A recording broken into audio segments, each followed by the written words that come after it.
Isa sa mga napakilala sa Tabaco City sa lahat ng sulok ng rehiyon at pati na rin sa buong bansa ay ang pinagmamalaki nitong makasaysayang simbahan, ang St. John the Baptist Parish Church. Idiniklarang national landmark sa bisa ng Presidential Declaration No. 260 noong August 1, 1993 sa ilalim ng kapangyarihan ng National Historical Institute ang templong ito ng pangrelihiyong paniniwala bilang pagkilala sa ating Savior Precursor na si San Juan Bautista. Before nang itinayo ang simbahang ito, ang mga batong bumubuo nitong struktura ay hindi gawa ng teknolohiya.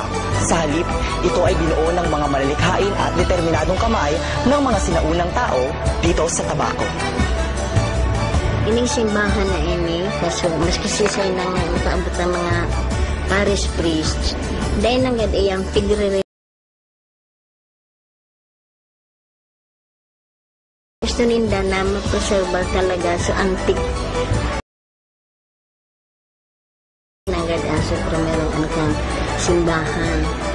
Kaya unyan, pati man ininganing Cristo Rey, kung mahiling nila yan Cristo Rey Park, iyang Cristo Rey Park yan, iyon man iyan, haluyo naman iyan, o yan bagang kampanaryo, pigahangaan baga yung kampanaryo, kaya kami dakalaon siya na diruedang so kampana.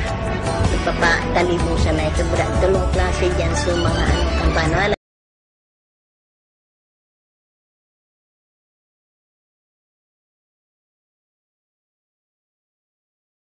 Terus daan, nagpapakada nung Sa likod ng bawat